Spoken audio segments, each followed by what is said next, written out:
a woman's regular menstrual cycle, what happens is that there is a tissue that builds up and it sheds if she does not become pregnant. This is something which everyone knows. So, women with endometriosis develop this tissue that looks similar to the endometrial tissue outside the uterus. And every month, this misplaced tissue responds to the hormonal changes of the menstrual cycle and it behaves like the endometrium does. It breaks, it bleeds, and it bleeds outside the uterus. This leads to the inflammation, swelling, and scarring of the normal tissue surrounding the endometriosis implants. This is what exactly happens in endometriosis. So, today we are going to be talking about yet another session on endo awareness. Despite being the second most common gynecological condition, this affecting 1 in 10 women, this particular condition takes a massive 7.5 years to get diagnosed. Can you beat that? 7.5 years. So today we have with us Kathleen. Kathleen is is the perfect person to be talking about this, and she's going to be telling us about delay in diagnosis for endometriosis. Just a brief about Kathleen. Kathleen is the former chair of Endometriosis Association of Ireland and works as a medical scientist in an acute hospital. She has volunteered as an advocate for over 22 years.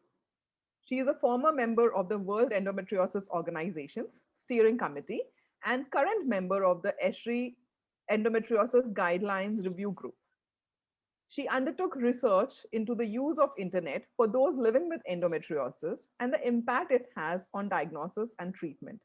Kathleen, so nice to have you here with us.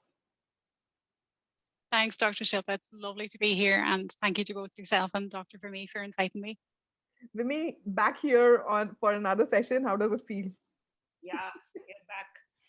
And yes, a delay in diagnosis of endometriosis is a huge healthcare burden as well. It affects patients psychologically, and the complications of the disease itself cause a lot of problems for the patient, their quality of life, their work life, so social life, everything gets affected. And on an average, as you said, 7.5 years, yes, all the studies which have been done, 7 to 10 years of delay has been noted. And it's a huge delay. And apart from physical, the psychological impact is huge. And the healthcare burdens, yes. Patients go through a lot of mental trauma as well as financial trauma, which is faced during this journey of getting a diagnosis. Also, getting a diagnosis is very important. Some of the studies also, where the survey was done, patients said that they feel that once they get the diagnosis, it is therapeutic for them. True. They feel that, yes, now I know that I have something. Till the time she was going to the doctors, doing investigations, she was not being diagnosed. Everybody was saying it's all in your head and you're just over exaggerating. It's nothing. It's normal. So this normalization of symptoms and gaslighting and all in your head builds up. And once they get a diagnosis, it's really a relieving factor. So this is all it has therapeutic really. And today we are going to discuss in detail what are the factors responsible for delay in endometriosis particularly, because there are many gynecological disorders and they can be picked up by clinical examination or by imaging modality. Endometriosis has some factors which are responsible for its delay in diagnosis. True. So we are going to discuss that in detail. First, maybe we can tell Kathleen her journey about endometriosis, how she was diagnosed and so Kathleen, how long did it take for you to get diagnosed, and how was your journey from the time you started having your period? Yeah, I started my period when I was 12, and the average delay to diagnosis in Ireland is slightly longer even than India. It's 9 years.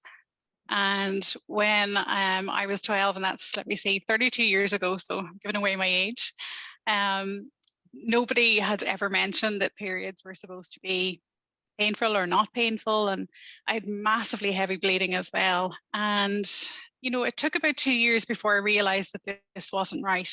And I spoke to friends and they didn't really have the same issues.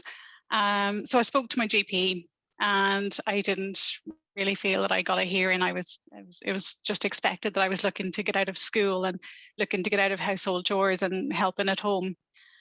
And I had read in a medical textbook that we had in the house about primary and secondary dysmenorrhea, and endometriosis was one of those things. And I thought, this sounds like me. This sort of sounds like there could be something there. And I went over and back to my GP multiple times. And like I was told I was too young. I was, no chance that it could be endometriosis because that's only for women who are over 30.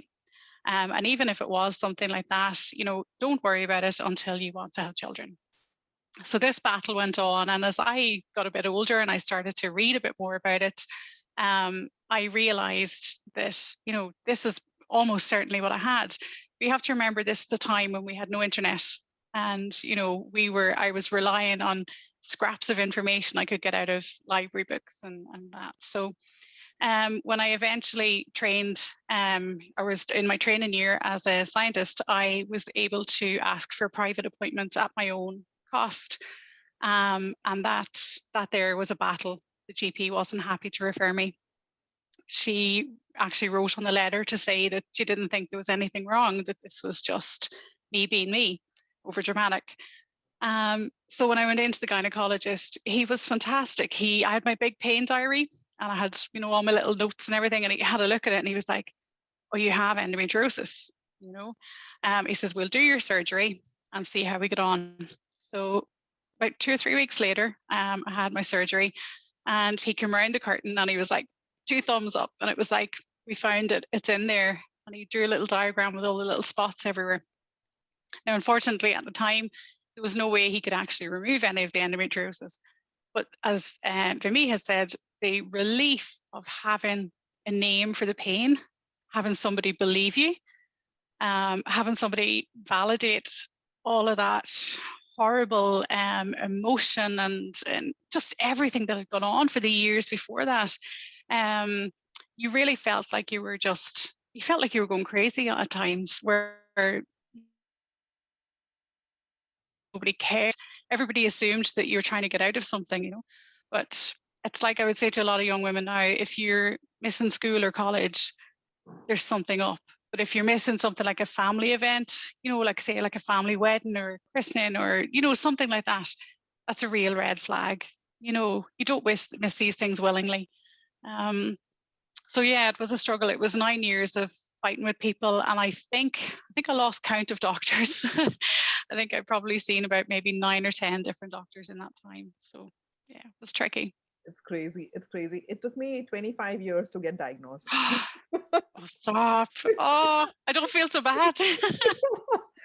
So that's how it is. It's more of a mental trauma to go through so much without knowing what you're having.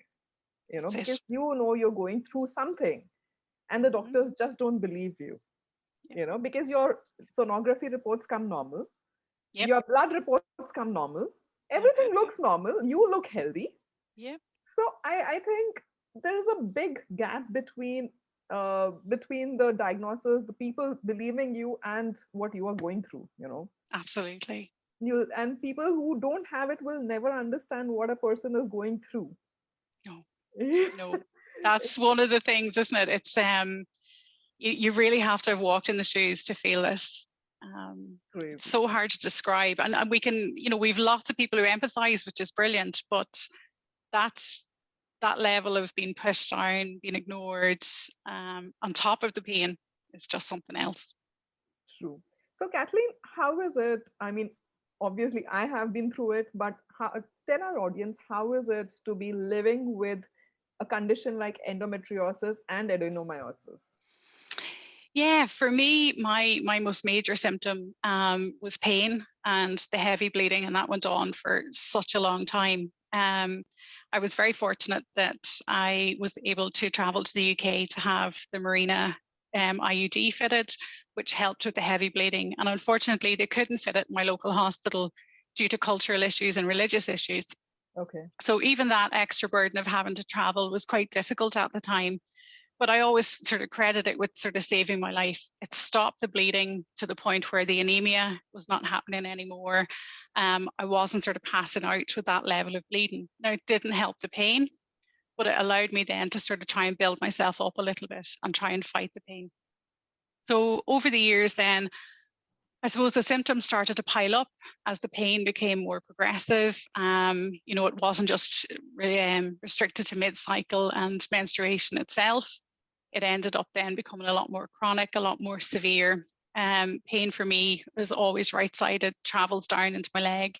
Got the very heavy uterine pain, back pain, and then the usual symptoms that come along with that. So fatigue, bowel symptoms, some of the urinary symptoms as well too. So having to pee in the morning was a dramatic event, having to get back into bed and put heat on to make sure the pain would ease as well. But this went on for, I think up until probably 3 years ago when I had my last surgery. Life was almost unbearable. At times, I was on very, very high doses of different opioids. I'd already had 7 different surgeries, and I'd had countless procedures to try and manage this level of pain that I was in. My sleep was gone, and my health was just all over the place. My mental health was completely, the same as well too. It was hard to focus and hard to sort of have a life outside of your work or anything else that was going on. And I was very fortunate then. My last surgery, which was 3 years ago, was very successful. So my uterus was removed to take out the adenomyosis, and that solved that issue. And the surgeon also very carefully excised all of the endometriosis that he found. And the dramatic change in my pain pre-surgery and post-surgery was just unbelievable. So much so that I'd actually had to set alarms to take my painkillers. Whereas before I couldn't let them slip. They were always in my hand, or they were in my handbag, or they were very close by. So I do have some chronic pain, but I am so thankful that it is 95% better compared Wow. to this time 3 years ago. So it's So amazing. It so really is. happy, so happy for you, so happy for you. Trust me. I mean, it might have been like a very, very long journey to recovery from where you started to now. So good, good. So how many surgeries did you go through, Kathleen? Yeah, so that would have been my 8th surgery, which is not something I would recommend to anybody, and I know we have this conversation worldwide, the first surgery or one surgery done right is so, so important. And, I stress that to a lot of the women that I speak to in Ireland, that we've got into this culture here, and I'm sure it's the same everywhere, and I see it here, that women are being offered laparoscopies every 2 to 3 years. And you think, well, why is that happening? Is it money? Is it to placate the patient, to quieten them? Because these treatments aren't effective. They're not treating the root cause of the disease. They're leaving disease behind. And often I think women are being fobbed off after a couple of surgeries. Well, look, this hasn't worked for you, so it's back in your head. There's something wrong with you if you didn't recover. Whereas my 8th surgery proved to me, through photographs and through the histology, that all of my disease was still left in place.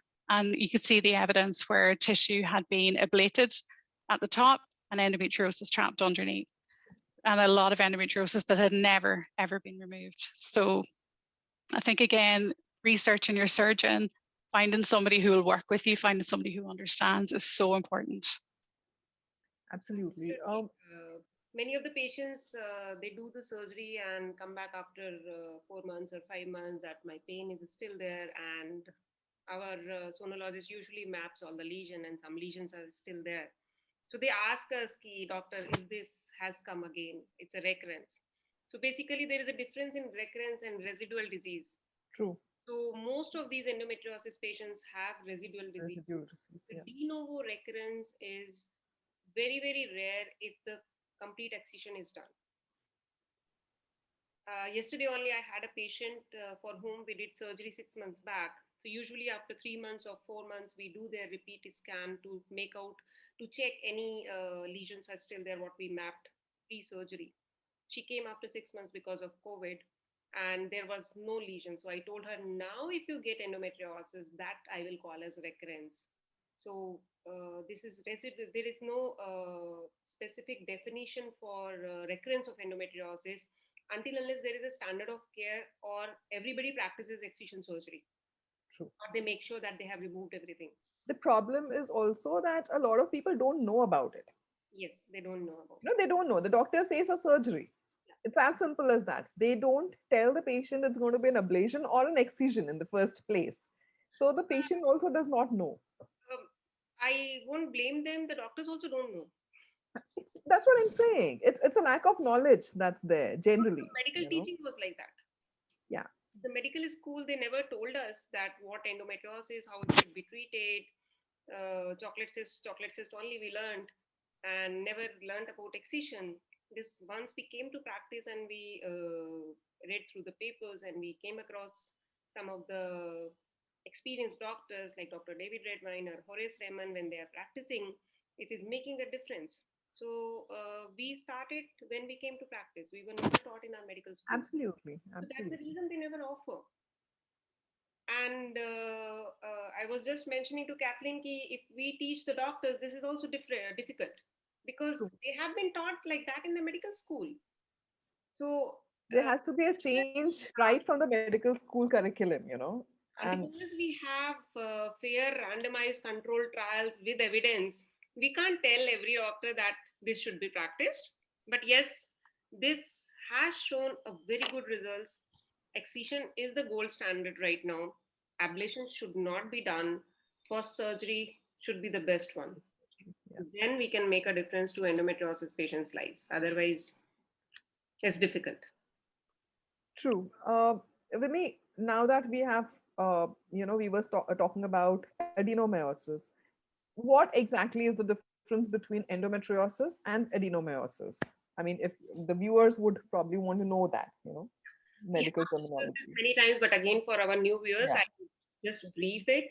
Endometriosis basically is endometrial like tissue implantation outside the uterus. It can be on the ovaries, peritoneum, it can be anywhere in the body actually, but most common location is the ovaries, peritoneum, bladder, bowel. These are the adjacent areas in the pelvis where it gets implanted.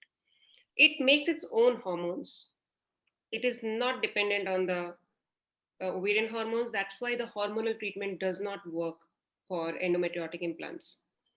It causes a lot of scarring, inflammation, and it also causes pressure on the nerves. That's the reason they also have radiating pain and a lot of symptoms.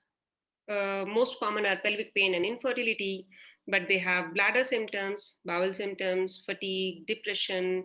It's a whole body disease, actually, Shilpa. I must say it's a True. chronic whole body disease. It's not just confined to uterus or ovary. Now, when same kind of tissue starts invading the myometrium, the muscle layer of the uterus, that is called as adenomyosis. The muscle tissue starts growing, it forms a bulk, and it can be diffuse, like completely involving the uterus, that is called as diffuse adenomyosis. It may involve a focal area of the uterus, that is called as focal adenomyosis. So a patient may have endometriosis and adenomyosis together, or only endometriosis or only adenomyosis. Definitely, the treatment lines are different for both the disorders. Endometriosis is excision. The treatment, the whatever are the lesions have to be removed. For adenomyosis, if you ask me, the treatment is uterus removal, but yes, we tailor the treatment to the patient needs. For a young patient, we can't recommend hysterectomy. We definitely try medical therapy.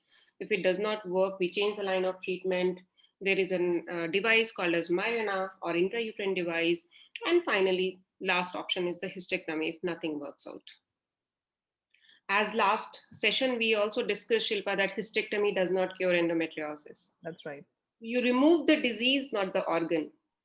So wherever it is affecting, you have to remove that. So adenomyosis is in the uterus. That is why the treatment is hysterectomy. But for endometriosis, it is not the treatment.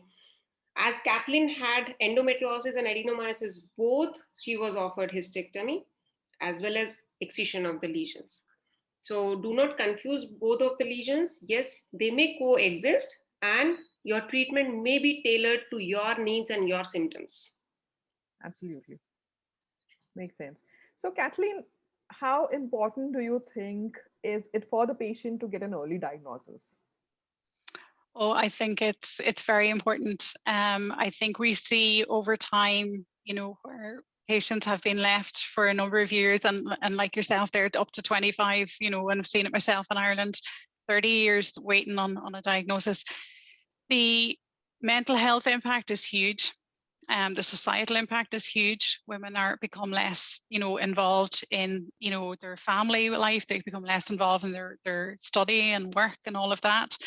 But the thing is as well, we don't know enough about endometriosis to say that it's not entirely progressive. So somebody who's diagnosed early, maybe in their teens, and where the disease is removed, the assumption is that we are improving their fertility. There's less chance of damage to the nerve structure and less chance of developing chronic pain. And again, that earlier diagnosis can help stop that cycle of ineffectual treatment. So multiple hormone treatments that again cause issues. They can cause a lot of side effects, or multiple sort of surgeries then again that can sort of delay things. And again, it's cost too. We've got a huge amount of money being paid out into blood tests and imaging, and maybe a lot of other diagnostic processes that are leading away from endometriosis. But I think the earlier we can get women recognizing that symptoms are perhaps not normal, and get them to present to their medical professional, I think the better. I do think the outcomes have potential to change the woman's life completely. I know the literature is quite lacking in terms of what would be, more concrete benefits or definite benefits, but this is because the studies have not been done. It's very, very difficult to find a group of patients who've been diagnosed early, or a large enough group of patients. We all know the people who've had the long delays, but I find it very hard to find women who've had a very short time to diagnosis. I am involved in a research project at the moment where we're looking at a device that'll help guide women and their clinicians towards a shorter diagnosis time. So we're hoping that will, help lead and support the research that's out there already. I'm truly hopeful. I think there'll be a lot of patients who will have a lot of benefit with what you're actually making. It'll make life simpler for a lot of people, a lot of women like you and me. Hopefully. Yeah, I'm sure. I'm sure. So, Vimi, as we just said, that it takes about 6 to 10 years for a woman to get diagnosed with endometriosis. Why is it that difficult to get a diagnosis for endometriosis? Shilpa, here I would like to share my screen. Okay.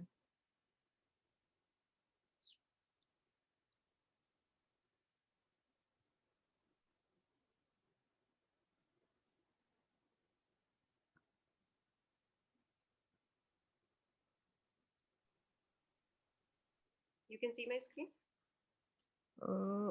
Yes, I can. So basically, if we look at the major hurdles in endometriosis care, as I said, there is a lack of standard of care. Like fibroid has to be removed, myomectomy we do. But for endometriosis, excision has to be done. Still, it is not standard of care with all the practitioners. Gaslighting by medical fraternity and peers is a very, very common factor. The symptoms are dismissed. Their symptoms are not validated. It's all in the head, and they are told that you're exaggerating. Some families, there is a lack of familial support as well. They don't understand them. Delay in diagnosis, which we will discuss in detail, what are the factors responsible for delay. And in medical school, endometriosis is still not a subspecialty. It should be a subspecialty. It really needs a like multi-specialty approach to treat this disease. And there should be a separate training for all the doctors who are being trained in gynecology. Once they finish their gynecology training, they should be trained in endometriosis care. And lack of excision specialists globally. We have handful of surgeons who do excision surgeries. Now, if you look at the different studies, there is a long gap in symptom onset and diagnosis, symptom onset and diagnosis. So this comes to an average of 7 to 10 years of delay. And endometriosis, if we look at the symptoms, there are two main symptoms, the pain and infertility. Pain can be painful periods, painful sex, or chronic pelvic pain, and infertility. These are the two major common symptoms. But I will say that the real pain is much, much bigger. Women with endometriosis experience diminished quality of life. Their work life is disturbed, their family life, social life, everything is disturbed. There is increased incidence of depression among these women. Suicidal tendencies have been noted in women with chronic pain. Adverse effects on intimate relationships because of painful intercourse and chronic pelvic pain, increased incidence of marital disconstancy, divorce, all social problems are arising because of this. Limitation on participation in daily activities, reduced social activity. As Kathleen said, if you can't attend a family function, the red flags you have to identify, but unless you have a diagnosis, you can't even say that what you're going through. Loss of productivity and associated income, and increased risk of chronic disease. And it leads to significant direct cost to the person who is suffering and to the healthcare system as well.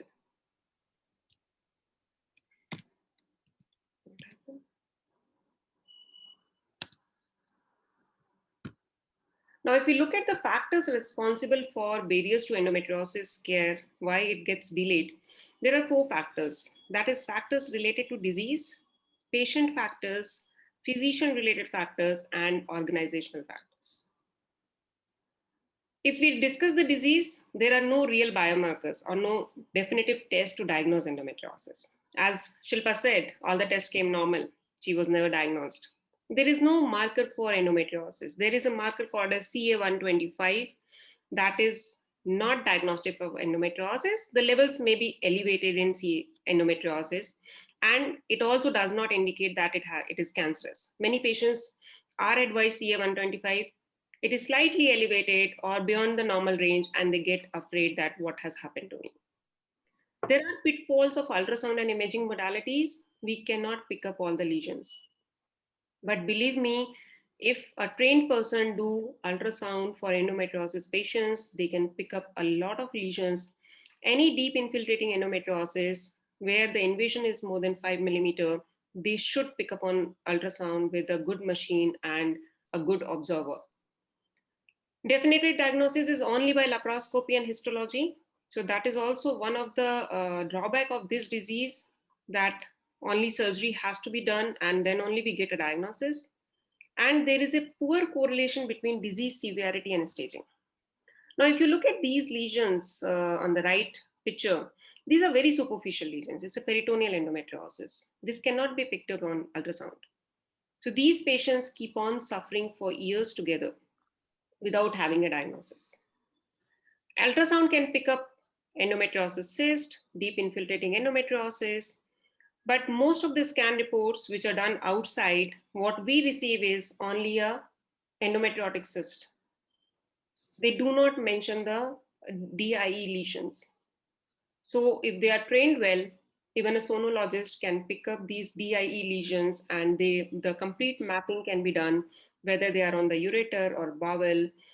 This helps us in preparing ourselves for the surgery and preparing the patient also for the surgery.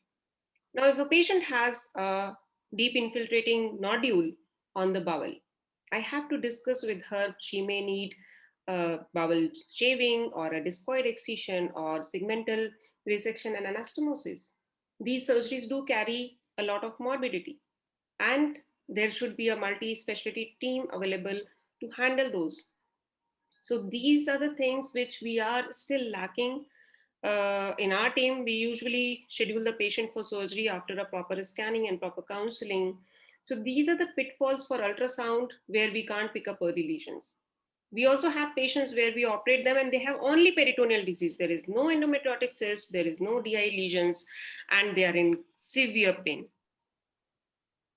Those who are lucky to receive the diagnosis of endometriosis, they describe a delay of 4 to 11 years.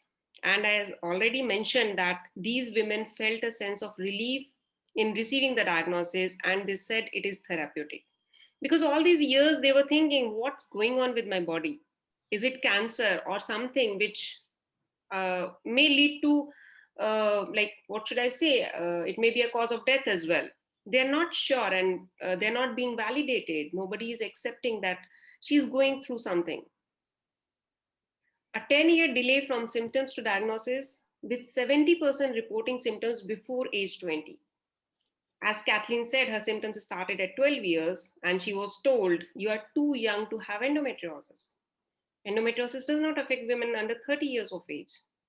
So these are the things which should not be told to patients, because what happens is, if it comes from the doctor, they think that it is correct.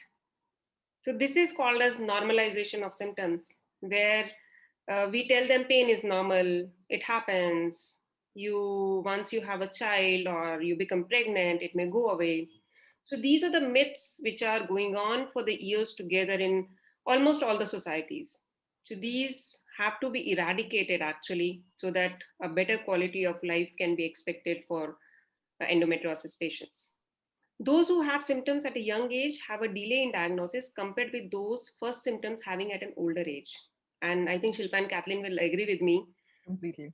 If anyone has the symptoms after 30 years of age, their diagnosis is a little faster, rather as compared to the adolescent girl presenting with pelvic pain. Now, there is also a mismatch between the staging of the disease and the symptoms. You may have a stage 1 or a stage 2 disease, but your symptoms may be very, very severe. So any of the staging method does not correlate with the symptom severity. Now, this RASRM staging we have, it predicts the fertility outcomes. It does not mention anything about the depth of lesions involved. It does not represent the whole spectrum of the disease, and extrapelvic disease has not been considered in this kind of staging. So these are the pitfalls of the disease, but we have a new NZN classification published recently, and it's a very good system where surgical staging can be done involving all the factors.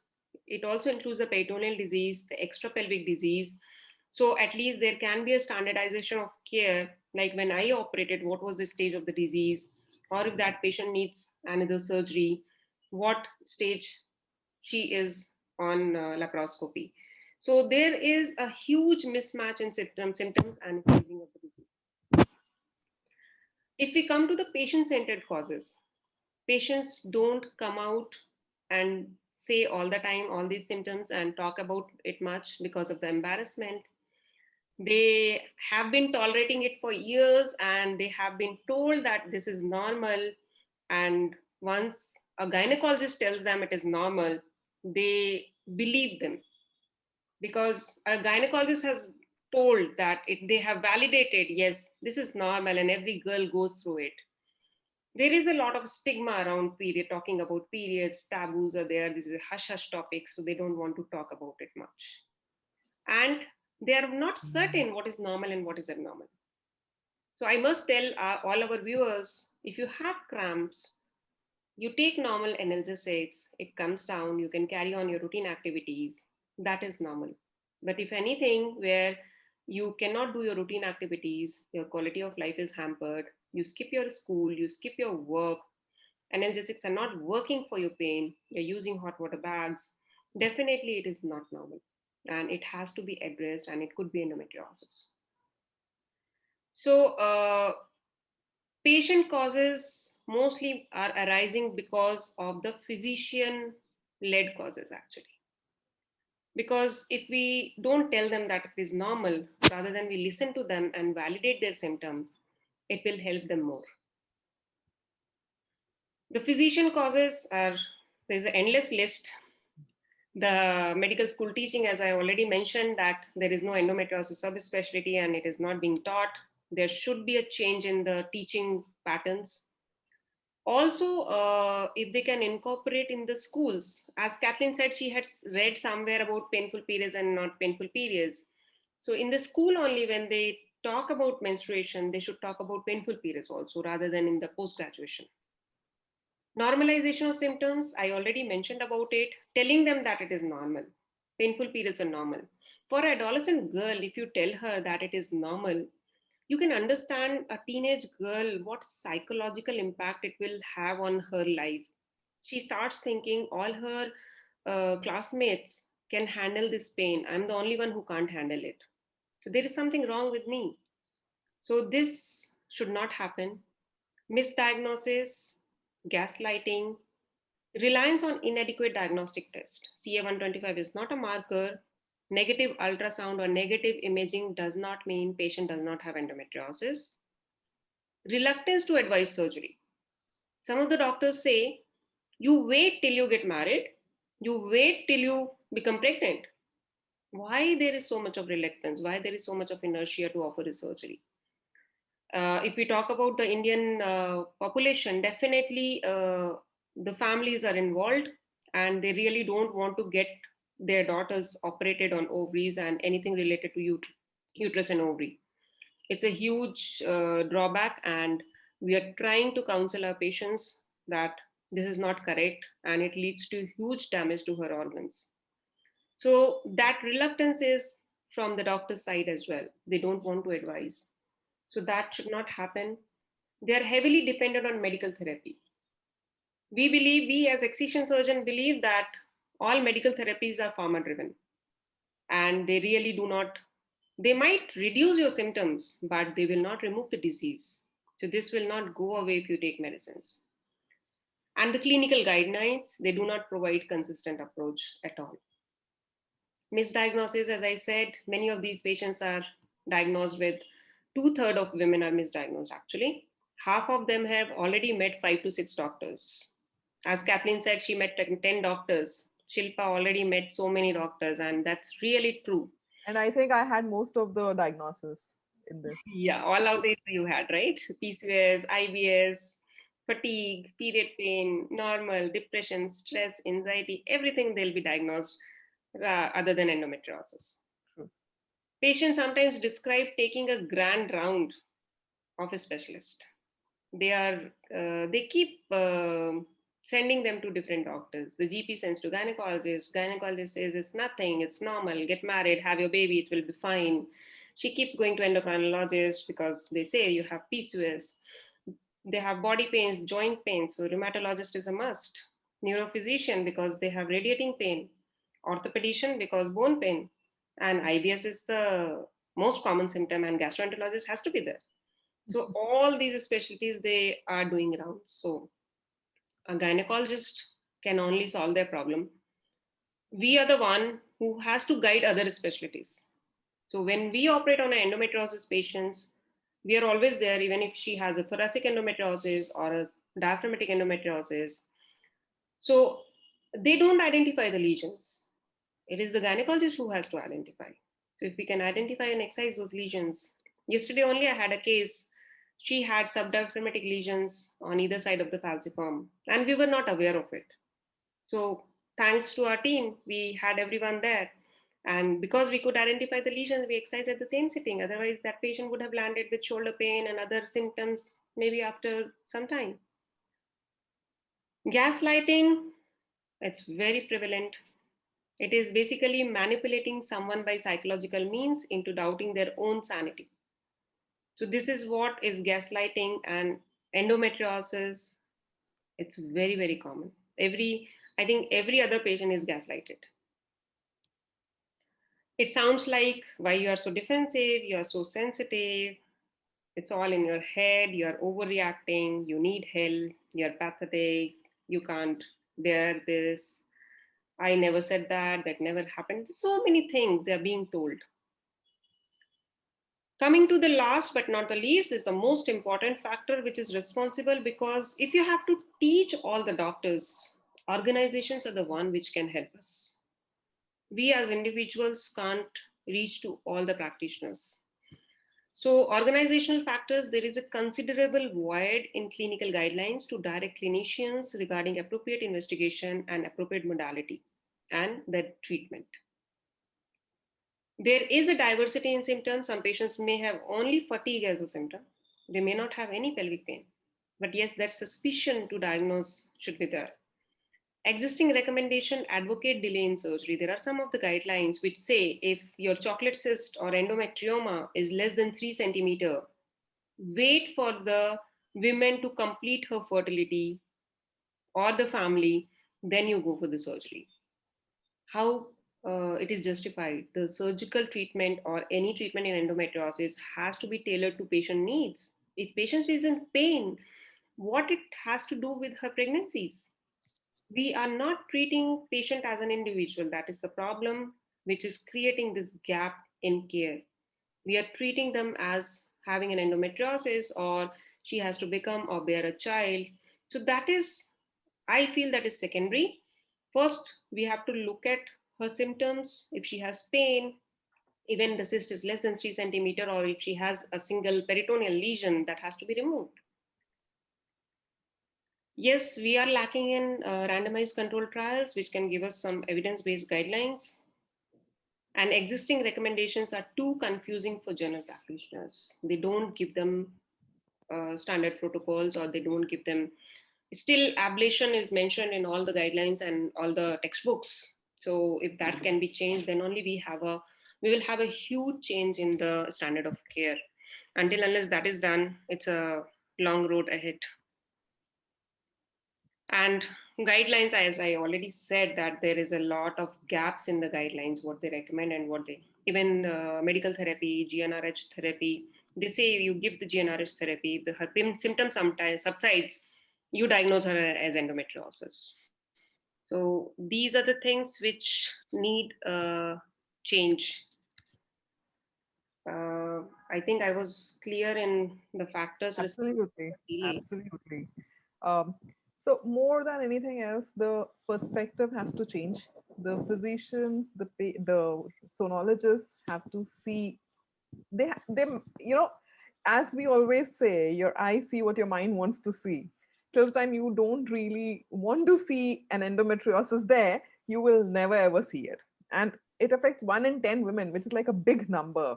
I mean, high time that these changes are brought into picture. So, Kathleen, how did you get into advocating about endometriosis? How did you become an advocate? What does it take to become an advocate? When I finally got my formal diagnosis, I got in contact with both the Irish and the UK organisations, and I really wanted to make sure that nobody else was going to go through this, and with the hope that at least if I could save one woman, that long delay to diagnosis or the battle to get people to understand and listen to her, that it would be a help. So I was very fortunate. The UK had a helpline at the time, and I was able to volunteer on that. And that was where we give a lot of information based on our own experience, but also quite factual information based on the different treatments available. And you would have taken phone calls from not just patients themselves, but their families, their employers, and friends as well too. So it was a great service, and I believe it still runs at the moment. I then became involved with the Irish organisation and took over as chairperson. And I found that even at the very beginning, there was a reluctance to talk publicly about endometriosis, which I completely understood. But for me, it's something I never had any shyness about, and I would talk about endometriosis to anybody. And I think my catchphrase was always, talk about endometriosis at least once every day. So that helped. I think the fact that you can chat about it and quite open. But I think you, as an advocate, I think your first role is accurate information. And we're very fortunate. We have some very, very good sources now on the internet who are being, very, very kind with their experience and their knowledge. And like Dr. Femi there as well, leading by example. She's using excision, she's using evidence-based medicine, and that makes a huge difference. We know we can trust that information. So I can refer to something that she's done, like this talk, and say, look, this is a good source of information. And that's something that the internet has been fantastic for. It's really, really helped open up the whole advocacy side, but it's also very dangerous in the side that there's a lot of misinformation. So maybe we're perpetuating the old myths. We're saying, pregnancy is still an issue, pregnancy is still a cure, hysterectomy is still a cure, where, you have to make sure that you're choosing your sources very wisely. One of the things I think I always recommend is that if you have a strong advocate in your country, or if you have a strong group or an organization within your country, support them. The recent study that I had done had shown that women have a lot of trust in official organizations or strong figures, who speak out on behalf of women. And again, that can be surgeons or it can be patient advocates. But it can be a difficult journey, there's no doubt about it. But with every media article or with every time you share your story or you get chatting to women, it makes a huge difference. And I've often got messages back from somebody I haven't heard from in a long time to say that they're now living a pain-free life. They've had children. Their life has been totally changed by our interaction. And even on a day when it's been very difficult to keep going, it's brilliant. It just makes such a difference to know that you've helped. It really does. I'm sure I can imagine that. Oh, it's such an amazing job that you're doing. Trust me, it is it's like a big support for women with endometriosis, because what they need at the end of the day is somebody who understands them and somebody who can support them, who can guide them what needs to be done and what doesn't need to be done. That's how it is. So Vimi, the next thing, okay, fine. The diagnosis gets delayed. Understandable. But what can the complications be? Shilpa, I'm sharing my screen again. So one is persistence of symptoms. Patient keeps suffering. Nobody is believing her. It leads to. Vimi, your voice is like very low right now. Can you hear me? A little better, yeah. So in cases of delayed diagnosis, the symptoms are persisting. Patient doesn't have a diagnosis, and it leads to a vicious circle of psychological, physical, social, all the impacts, and huge financial burden as well. Her quality of life, endometriosis patients' quality of life goes haywire. They can't spend quality time with the family, with their children, with the spouse, and they can't give their best at work as well. There is a gap in patient-physician relationship. Patients stop believing their doctors because whenever they go and tell them that they have some issue, they don't believe them. They don't validate them, and they say that it's normal. And so there is a huge gap, or we are ourselves creating a gap between the physician and patient relationship. There is a development of central sensitization.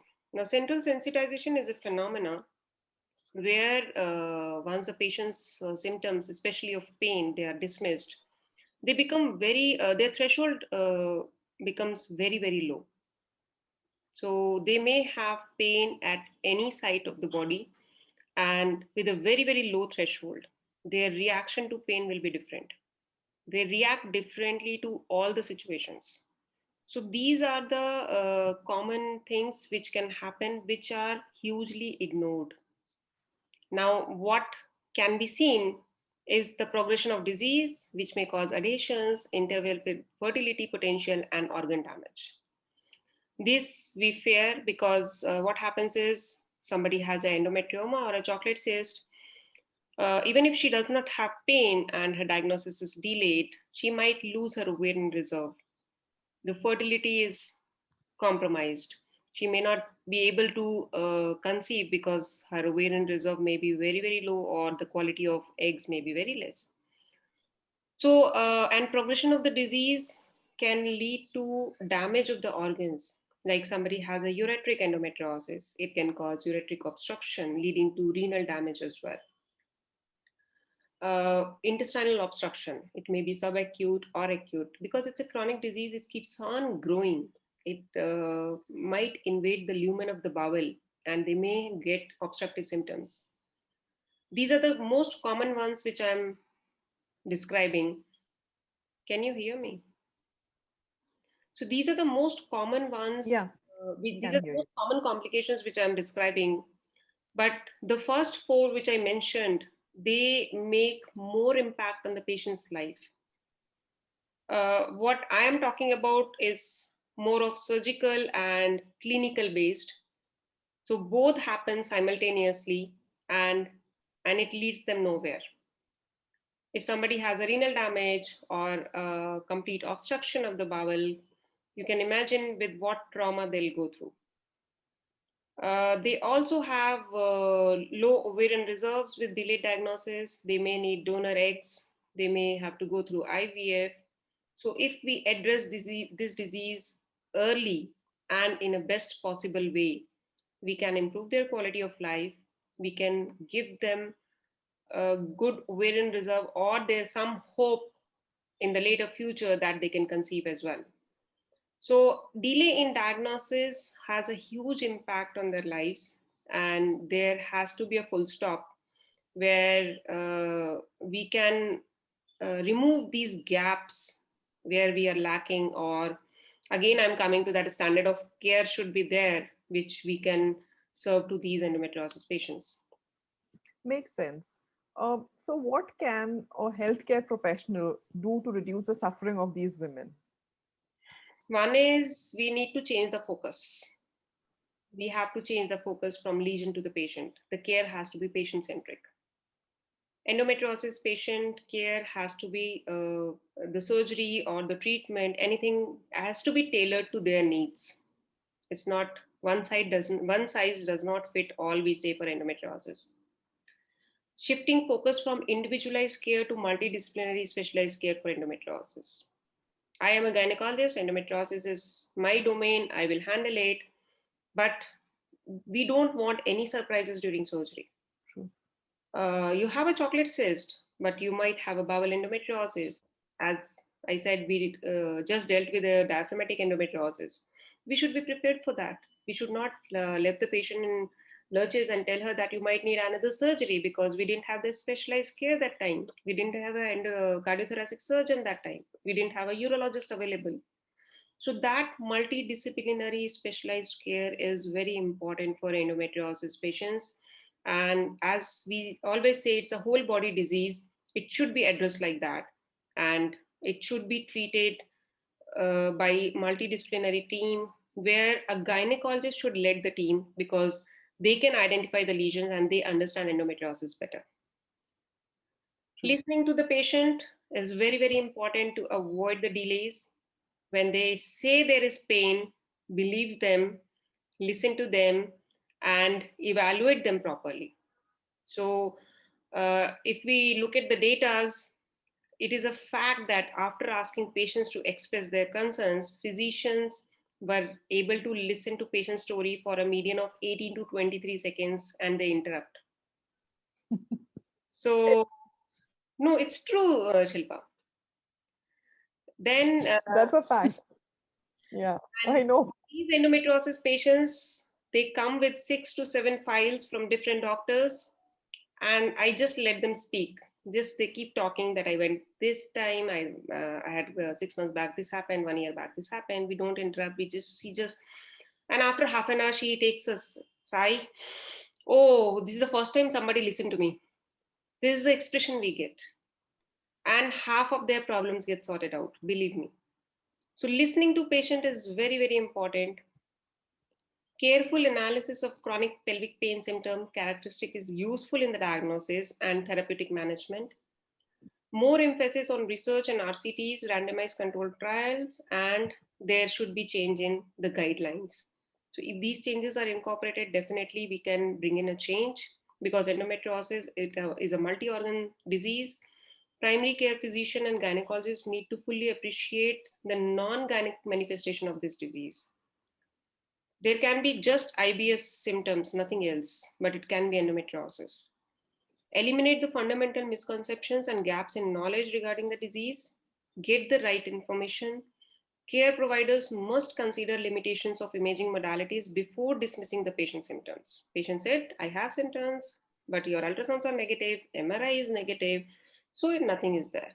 So that dismissing the symptoms should not happen, and avoid normalizing the symptoms. Do not tell your patients that pain is normal.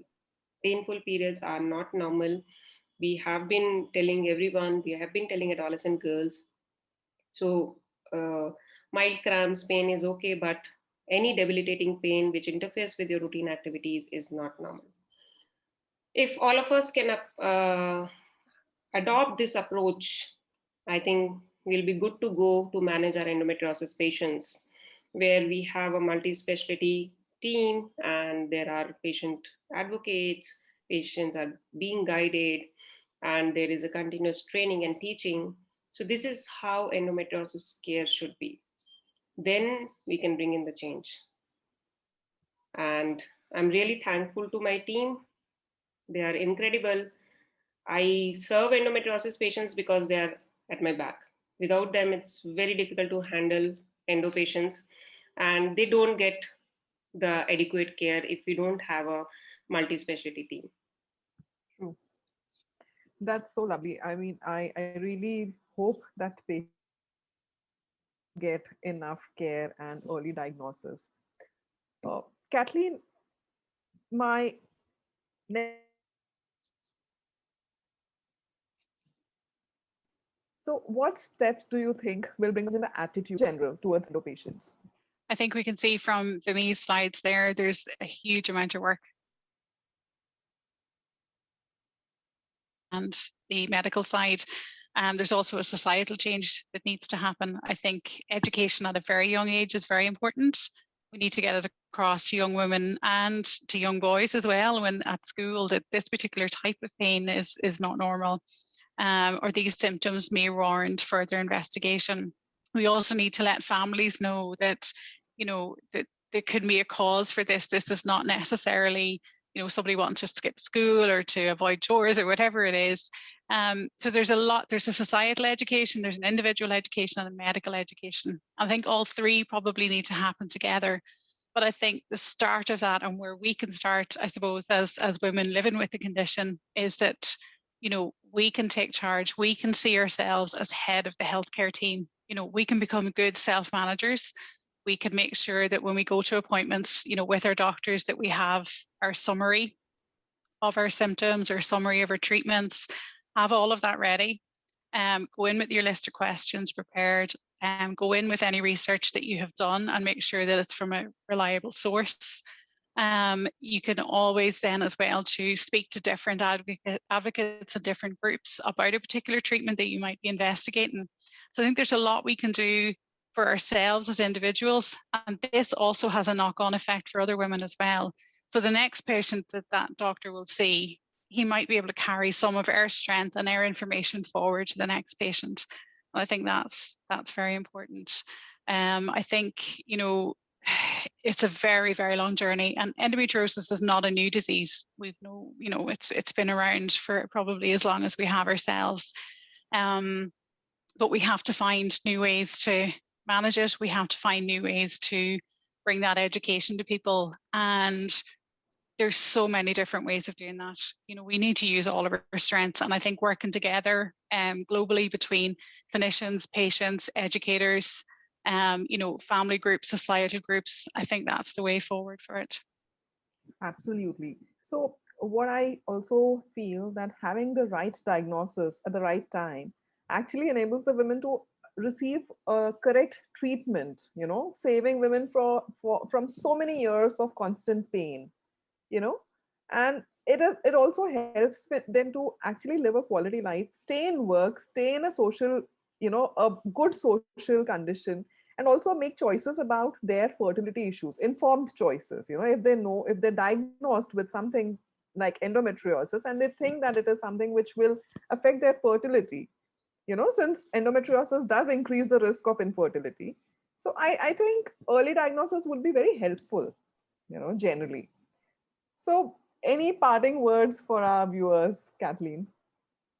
I would just to thank everybody for tuning in, and I hope it's been helpful. And I think the one piece of advice I always give to everybody is to remember that you are the head of the healthcare team. You make the decisions, you hire, you employ, you bring in the specialties. And we tend to focus a lot on the excision on the medical side, but there are lots of other things as well too.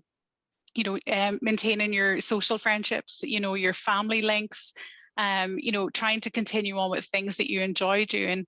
And we know that that's very difficult when you're in pain, especially when you're in that period where you're fighting for a diagnosis. It's very, very hard. But then look and see where you can get your support from. If you can have a good advocate online that can help you prepare for an appointment, or if you can have a family member that will come with you and maybe support you during that appointment as well too. There's strength in numbers. And I think, there's 200 million women living with endometriosis worldwide. And remember, they're all behind you when you're at that appointment. They're wanting you to get your diagnosis, your best treatment, so that you can just fulfill your life and, again, hopefully then help the next generation of women coming behind us. Absolutely. Amen to that. We will be able to do that, hopefully. And I think we have a couple of questions before we end the session. So, with me, Dr. Girija Shankar Mohanty asks, ma'am, what's the strategy to prevent recurrent surgeries? And also, what's the key point that directs an endometriosis patient to gynecologist, not to other specialists? That's a good question. So for recurrence, we already mentioned that excision has to be done completely. So we can reduce recurrence substantially, and we can give a patient good disease-free interval. So first surgery has to be the best one, get it done right. And if it is not excision, then there may be a residual disease which patient might come to you with recurrence. Now, the second question, why patient comes to gynecologist is because they have painful periods. They have chronic pelvic pain. And the second major issue is fertility. That is why they come to gynecologist. But they have other symptoms. It is us who has to probe them, ask them about the other symptoms. Sometimes patient cannot identify. When endometriosis patients come, they mostly tell us that they have pain. But when we start asking them, then they come out with IBS, they come out with fatigue, they have all those symptoms, but they are not able to realize that it is happening because of endometriosis.